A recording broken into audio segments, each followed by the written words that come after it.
안녕하십니까? 한의학 공부한 지 50년, 올해 70을 맞은 한의학 박사 김도균입니다. 오늘 이 영상 끝까지 보시면 국 끓일 때 단 한 숟가락의 재료만 바꿔도 무릎이 덜 붓고 손목 통증이 눈에 띄게 줄어든다는 걸 직접 실천해서 느끼실 수 있을 겁니다. 혹시 이런 경험 있으십니까? 밥상에 국이 빠진 적은 거의 없는데 무릎은 시큰, 손목은 뻣뻣, 계단만 오르내려도 아이고 소리가 절로 나오는 그런 날들요. 이상하죠? 국물이 보약이라고 해서 열심히 챙겨 먹었는데 왜 오히려 관절은 더 아프고 뻣뻣할까요?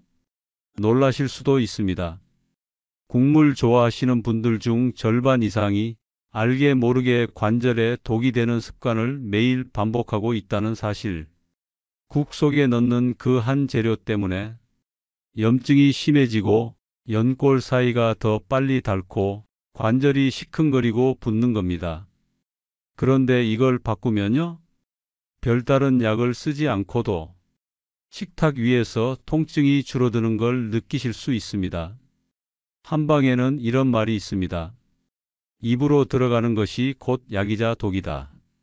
무엇을 먹느냐보다 어떻게 먹느냐, 무엇을 빼고 무엇을 더하느냐가 더 중요하다는 뜻입니다. 저는 서울에서 한의원을 운영하며 수천 명의 어르신들을 진료해 왔습니다. 그중 절반 이상이 식습관만 조금 바꿔도 증상이 눈에 띄게 좋아졌습니다. 특히 관절 문제는 약보다 식생활이 훨씬 더 큰 영향을 줍니다. 오늘 말씀드릴 내용은 어렵지 않습니다. 아주 구체적이고 실천 가능한 이야기입니다. 국물 좋아하시는 분이라면 반드시 아셔야 할 이야기, 지금부터 시작하겠습니다. 많은 어르신들이 이렇게 말씀하십니다. 나는 기름진 건 별로 안 먹어요. 고기도 줄이고 채소도 잘 챙겨 먹어요. 그런데도 왜 이렇게 무릎이 쑤시고 손목이 시큰할까요? 그런 질문을 받으면 저는 반드시 식단을 먼저 확인합니다. 대부분 식습관은 문제가 없어 보여요. 미역국, 된장국, 북엇국, 콩나물국. 겉으로 보면 건강한 국들이죠. 하지만 자세히 들여다보면 국물 맛을 내기 위해 쓰는 조미된 국물 재료가 핵심 문제인 경우가 많습니다. 요즘 마트에 가면 국물 내는 재료가 정말 다양합니다. 멸치 다시팩, 사골 농축액, 시판 조미분말, 액상 다시마 추출액까지. 이게 편하긴 합니다. 끓이면 바로 진한 맛이 나니까요. 그런데 이 안에 들어있는 성분을 보면 이야기가 달라집니다. 합성 조미료, 고염도, 정제소금, 산성화된 농축 추출물, 그리고 인공 향미유. 이런 성분들은 처음엔 맛을 내지만 체내에 쌓이면 염증을 유발하고 특히 연골 주변의 조직을 자극해 만성 통증을 만들어냅니다. 관절은 왜 민감할까요? 우리 몸의 관절은 피가 풍부하게 돌지 못하는 구조입니다. 특히 무릎, 손목, 발목은 혈류 공급이 제한적인 조직이기 때문에 한번 염증이 생기면 쉽게 가라앉지 않고 계속해서 자극이 가해지면 통증이 만성화됩니다. 이때 국물 속 조미료가 계속 들어간다면 염증은 더 커지고 그걸 잡기 위해 진통제를 먹고 진통제로 위장이 상하고 결국 전체 컨디션이 무너지는 악순환이 시작됩니다. 한 가지 예를 들어보겠습니다. 된장국은 소화에 좋고 장 건강에도 도움되는 음식으로 알려져 있죠.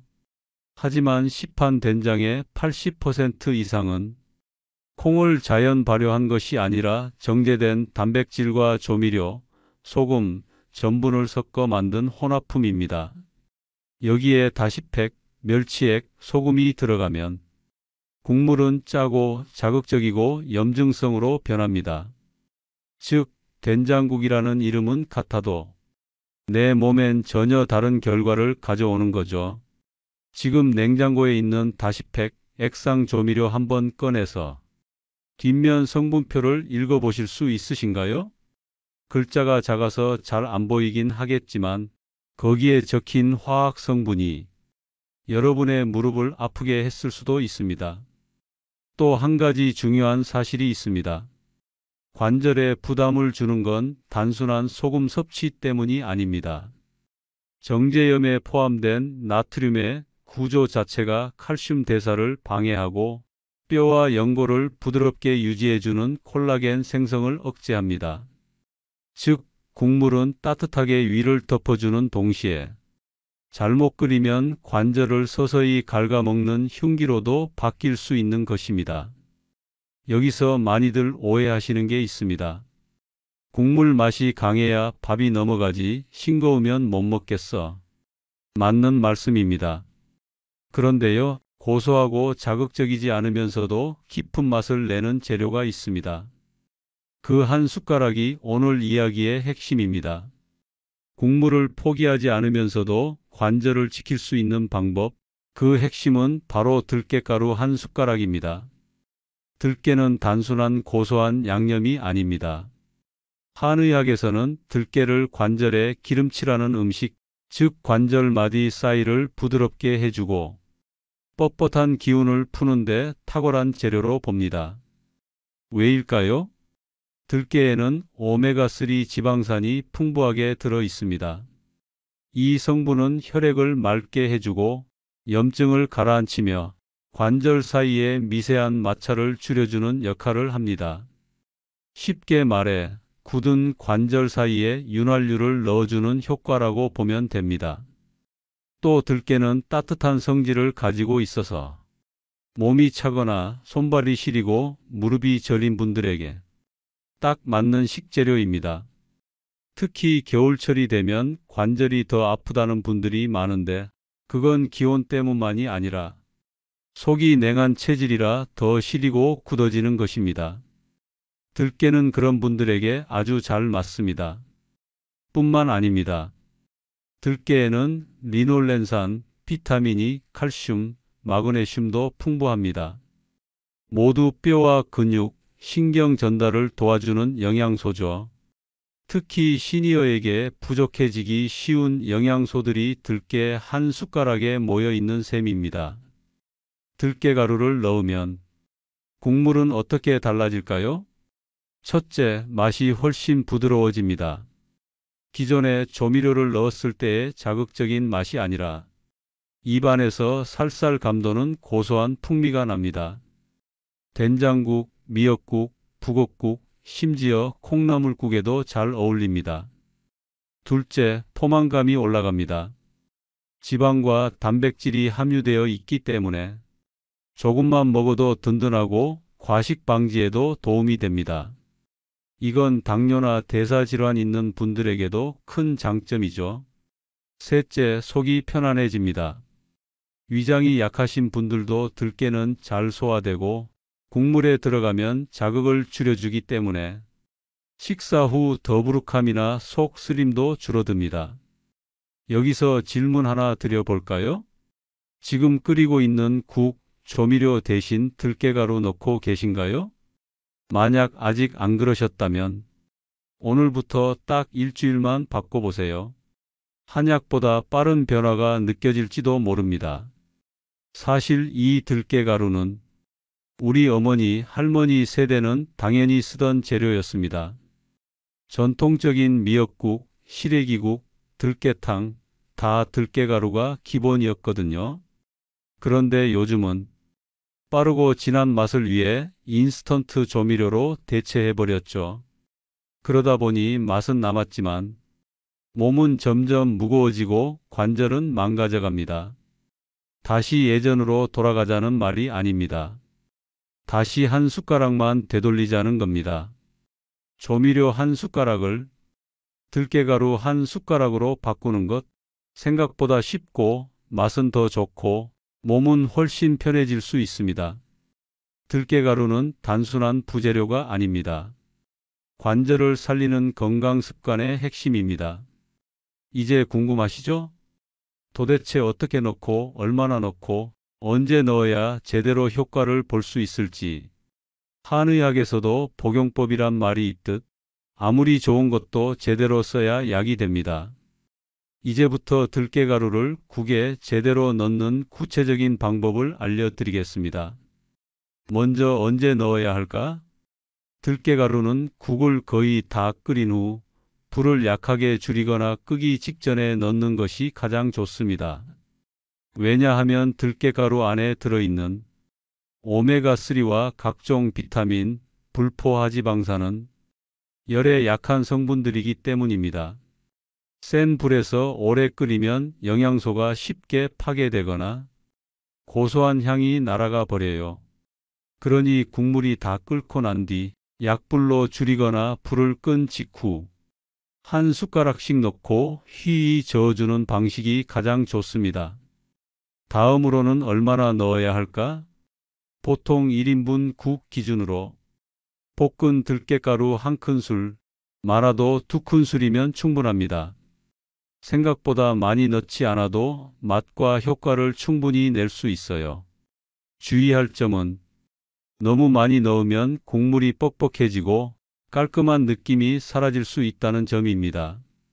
처음에는 한 숟가락으로 시작해서 맛을 보면서 조절해 보세요. 그리고 들깨가루는 볶은 것을 꼭 사용하셔야 합니다. 시중에는 볶지 않은 생들깨가루도 있는데 이건 향이 약하고 소화도 잘 안 되는 경우가 많습니다. 볶은 들깨가루는 향도 진하고 위에 부담이 적고 영양 흡수도 좋습니다. 또한 가루 형태가 너무 굵으면 국물에 잘 섞이지 않고 텁텁할 수 있습니다. 곱게 갈린 제품을 고르시는 게 좋고 믿을 만한 업체나 직접 볶은 들깨를 갈아서 쓰는 것도 좋은 방법입니다. 보관은 어떻게 할까요? 들깨가루는 기름 성분이 많아 산패되기 쉽습니다. 그러므로 냉장 보관이 필수입니다. 공기가 통하지 않게 밀폐 용기에 넣고 2주에서 3주 안에 다 드시는 게 가장 좋습니다.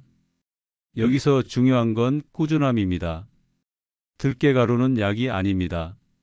한번 넣었다고 바로 관절이 낫는 건 아니지만 매일 식탁 위 국물에 넣는 습관을 들이면 자연스럽게 관절 환경이 바뀌고 염증 수치가 낮아지며 기름칠한 듯한 관절 움직임을 되찾을 수 있습니다. 질문 하나 드릴게요. 지금 냉장고에 들깨가루 있으신가요? 혹시 없으시다면 이번 주 장 볼 때 들깨가루 하나 장바구니에 담아 보세요. 그 선택 하나가 관절의 내일을 바꿀 수 있습니다. 그리고 들깨가루는 꼭 국에만 넣으라는 법도 없습니다. 죽이나 찌개, 나물 무침, 밥 지을 때도 활용 가능합니다. 들깨가루 한 숟가락을 당면 무침이나 숙주나물에 넣어 보세요. 고소한 맛이 살아나고 관절 건강도 챙길 수 있습니다. 즉, 이건 국물 맛을 내는 재료가 아니라 우리 관절을 매일매일 관리해주는 일상 속 보약이 되는 셈입니다. 오늘부터 한 숟가락 밥상 위에 고소한 변화 하나 만들어 보시기 바랍니다. 사람들은 흔히 이런 생각을 합니다. 관절이 아프면 병원 가서 주사 맞고 약 먹는 수밖에 없지. 하지만 실제로 관절 통증을 줄이고 삶의 질을 바꾼 분들의 공통점은 약이 아니라 식탁을 먼저 바꿨다는 데 있습니다. 제가 기억하는 분 중에 강서구에 사시는 올해 70이 되신 이정숙 어르신이 계십니다. 손목이 시큰거리고 계단 오를 때 무릎이 꺾이는 느낌이 든다며 몇 달을 고생하셨어요. 병원에서는 나이 탓이라고 했고 물리치료도 몇 차례 받으셨지만 딱히 나아지는 게 없었다고 하시더군요. 그래서 저는 식단을 먼저 물어봤습니다. 평소 국을 거의 매 끼니 드시고 국물 맛을 진하게 내야 밥맛이 난다고 하셨어요. 된장국, 북엇국, 콩나물국 늘 그렇게 드셨죠. 그런데 조미된 다시팩, 멸치농축액, 마트표 장류 다들 간편하고 익숙하지만 그 안에 숨어있는 염증 유발 물질들이 관절을 계속 자극하고 있던 겁니다. 그래서 저는 이렇게 권해드렸습니다. 국 내용물은 그대로 드세요.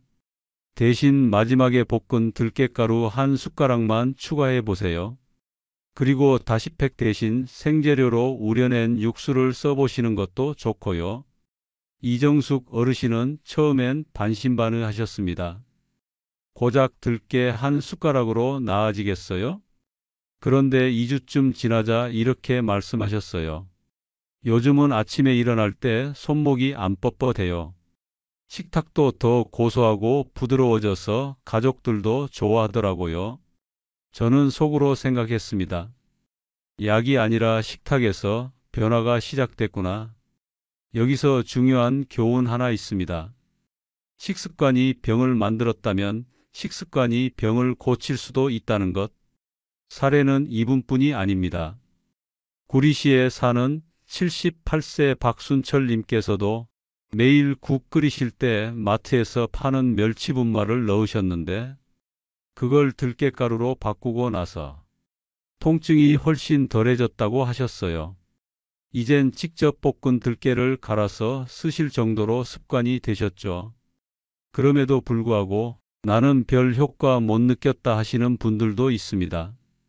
그런 분들께 제가 꼭 드리는 말씀이 있습니다. 꾸준히 하셨나요? 들깨가루는 약이 아닙니다. 몸에 좋은 습관입니다. 즉각적인 진통 효과를 기대하시면 실망하실 수 있어요. 하지만 매일매일 식탁 위에 쌓인 건강은 분명히 내 몸의 상태를 바꿔줍니다. 여기서 또 하나, 지금 드시고 계신 국물 음식이 당신 관절을 편하게 해주는 음식인가요? 아니면 모르게 아프게 만드는 음식인가요? 이 질문을 마음속에 가지고 계시면 몇 끼 식탁에서 무엇을 덜고 무엇을 더해야 할지 자연스럽게 판단이 설 겁니다. 관절은 일상에서 쉴 틈 없이 쓰는 부위입니다.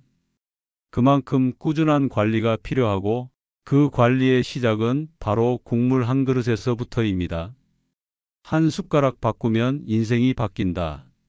이 말 과장처럼 들릴 수 있지만 지켜본 사람으로서 저는 확신합니다. 건강의 본질은 거창한 결심이 아니라 사소한 습관에서 시작됩니다.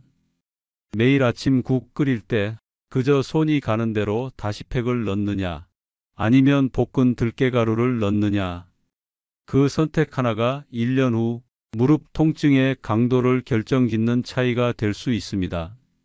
제가 진료하는 한의원에 오래 다니시던 김정희 여사님이 계십니다. 올해 80을 바라보는 연세지만 목소리도 또렷하고 걸음도 단단하셔서 나이를 잘 가늠하기 어려운 분이죠. 그런데 작년 겨울 김 여사님이 눈밭에서 미끄러지신 뒤 허리와 무릎 통증이 급격히 심해지셨어요. 주사 맞고 약 먹으면서 버티셨지만 식욕도 줄고 움직이는 게 두려워지면서 표정도 점점 어두워지셨죠. 그때 저는 이렇게 말씀드렸습니다. 치료도 치료지만 식탁부터 다시 세워보셔야 합니다. 그리고 들깨가루 이야기를 처음 꺼냈죠. 김 여사님은 처음엔 그까짓 들깨로 뭐가 달라지겠냐며 크게 기대 안 하셨습니다. 하지만 며느님이 국 끓일 때 꼭 들깨가루를 넣고 된장국, 시래기국, 심지어 미역국에도 뿌려드리기 시작했어요. 놀랍게도 3주가 지나자 아침에 일어날 때 허리가 덜 굽고 무릎이 덜 욱신거리더라는 말씀을 하셨어요. 신기하지요, 박사님. 다른 건 그대로인데 국물 하나 바꿨더니 몸이 살 것 같아요. 라고요. 그리고 더 놀라운 변화가 찾아왔습니다. 식탁이 달라지니 입맛이 살아났고 식사를 잘하니 기력이 붙었고 기운이 돌아오니 산책을 시작하시게 됐습니다. 들깨가루 한 숟가락이 만든 변화는 단순히 관절을 넘어 삶 전체에 활력을 준 셈이죠. 이쯤 되면 혹시 이런 의문 드시는 분 계실 겁니다. 그거 심리적인 효과일 수도 있지 않습니까? 물론 어떤 음식이든 마음가짐도 영향을 줍니다. 하지만 들깨가루는 과학적으로도 한의학적으로도 염증 완화, 혈액순환, 조직 회복에 도움이 되는 식품입니다. 단순한 심리 효과로 치부하기엔 너무 많은 분들이 실제 변화를 경험하고 있어요. 들깨가루가 관절 통증을 싹 없애는 마법의 가루는 아닙니다. 하지만 식탁에 대한 태도를 바꾸는 계기가 되고 나를 돌보는 의식을 심어주는 행동의 씨앗이 됩니다. 오늘도 국을 끓이시겠지요? 거기다가 조미료를 넣으실 수도 있고 그냥 맹물에 끓이실 수도 있겠죠. 하지만 그 국 한 그릇 안에 몸을 살릴 수도 망칠 수도 있는 선택이 담겨 있다는 것. 여기서 마지막 질문 하나 드리겠습니다. 지금 드시는 그 국물, 관절을 위해 무엇을 빼고 무엇을 넣고 계십니까? 관절은 소모품이 아닙니다. 오래 쓰려면 꾸준히 관리해야 하죠. 그리고 그 관리의 첫걸음은 매일 끓이는 국에 들깨가루 한 숟가락, 그 작은 변화에서 시작됩니다. 오늘 말씀드린 내용 정리해 보겠습니다. 국물 자체가 나쁜 게 아닙니다. 조미료 중심의 국물 습관이 관절 건강을 망치고 있었던 거고요. 그걸 단 한 숟가락 볶은 들깨가루로 바꾸는 것만으로도 우리 몸은 조금씩 그러나 분명하게 달라지기 시작합니다. 국물 좋아하시면 꼭 실천해 보세요. 제가 드릴 수 있는 가장 단순하고 강력한 조언입니다. 50년간 수많은 환자를 진료하면서 깨달은 게 하나 있습니다.